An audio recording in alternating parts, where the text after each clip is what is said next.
नमस्कार मित्रांनो, स्वागत आहे तुमचं फ्रुटफुल रेसिपीज मध्ये। आज आपण उन्हाळी वाळवणातला 5वा प्रकार बाजरीच्या खारोड्या बनवणार आहोत। बाजरीच्या खारोड्या बनवण्यासाठी इथे मी अर्धा किलो प्रमाणामध्ये बाजरी घेतलेली आहे। ही बाजरी मी स्वच्छ निवडलेली आहे। आता ह्याला आपल्याला पाण्यामधून उपसून घ्यायची आहे। तर इथे मी बाजरी बुडेल एवढं पाणी टाकलेलं आहे। आता ह्या पाण्याच्या वरती जी पोकळ बाजरी येईल ती आपल्याला हाताने काढून घ्यायची आहे। अशा प्रकारे वरती येईल पोकळ बाजरी, तर ती आपल्याला हाताने काढून घ्यायची आहे। 5 मिनिटं ही बाजरी आपल्याला पाण्यामध्ये ठेवून पाण्यातून उपसून घ्यायची आहे। तर 5 मिनिटे इथे झालेली आहेत। आपल्याला अशा प्रकारे बाजरी उपसून घ्यायची आहे। बाजरी उपसल्यानंतर त्याला एका कॉटनच्या कपड्यामध्ये, एका सुती कपड्यामध्ये आपल्याला दाबून ठेवायचं आहे। तर इथे मी कॉटनचा कपडा घेतलेला आहे। आता यामध्ये आपण बाजरी उपसून घेऊया। तर इथे मी बाजरी पाण्यामधून उपसून घेतलेली आहे। आता याचं पाणी आपल्याला पूर्णपणे निथळून घ्यायचं आहे। यामध्ये थोडाही पाण्याचा अंश नको, नाहीतर याला कोंब फुटण्याची खूप शक्यता असते। त्यामुळे सर्व पाणी आपल्याला पिळून घ्यायचं आहे। अशा प्रकारे ह्याला आपल्याला 1 तासासाठी दाबून ठेवायचं आहे आणि 1 तासानंतर आपण ह्याला बघूया। तर 1 तास इथे झालेला आहे। बाजरी अशी दिसेल, ही मस्त ओली आहे। आपण ह्याला मिक्सरमध्ये जाडसर काढून घेणार आहोत। अशा प्रकारे मी मिक्सरमधून जाडसर काढून घेतलेला आहे।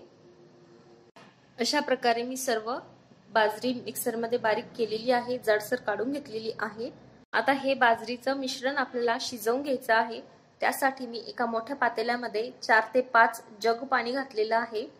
त्यामध्ये लाल मिरची पावडर, लसूण आणि मीठ घालून घेतलेलं आहे। याला उकळी येईपर्यंत आपल्याला वाट बघायची आहे। उकळी आली की बाजरीचं हे मिश्रण आपल्याला यामध्ये घालून घ्यायचं आहे। तर तुम्ही बघू शकता पाण्याला उकळी आलेली आहे। आता बाजरीचं मिश्रण आपल्याला थोडं थोडं करून यामध्ये घालायचं आहे। अशा प्रकारे मिश्रण घातलं की लगेच आपल्याला याला फिरवून घ्यायचं आहे, म्हणजे याच्या गाठी बनणार नाहीत। अशा प्रकारे हे आपल्याला फिरवून घ्यायचं आहे। आता हे मिश्रण आपल्याला 30 मिनिटं शिजू द्यायचं आहे। तर अशा प्रकारे मी हे फिरवून घेत आहे, शिजवून घेत आहे।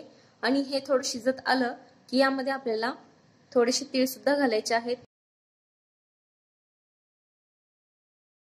तीळ घातल्यानंतर हे मिश्रण आपल्याला फिरवून घ्यायचं आहे अशा प्रकारे, म्हणजे तीळ पण यामध्ये छान असे शिजून निघतील। तर 30 मिनिटे इथे झालेली आहेत। आता हे मिश्रण खारोड्या घालण्यासाठी तयार आहे। तर अशा प्रकारे खारोड्या आपल्याला घालून घ्यायच्या आहेत।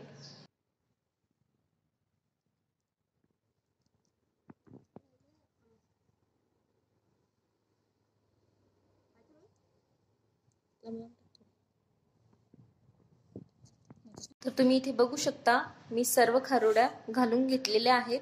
तर त्या अशा झालेल्या आहेत, खूप मस्त झालेल्या आहेत। आता हे मी 2 ते 3 दिवस उन्हामध्ये वाळू देणार आहे। तर तयार आहेत इथे कुरकुरीत अशा बाजरीच्या खारोड्या। याला मी 2 ते 3 दिवस उन्हामध्ये वाळवून घेतलेला आहे।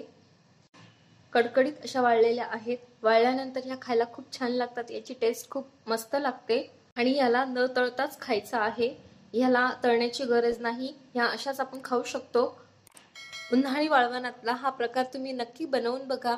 वाळवणाच्या सिरीजचा 5वा प्रकार तुम्हाला हा कसा वाटला कमेंटमध्ये मला नक्की सांगा।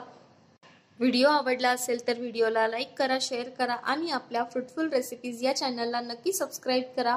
भेटूया पुन्हा अशाच एका नवीन रेसिपी सोबत। तोपर्यंत खा आणि मज्जा करा।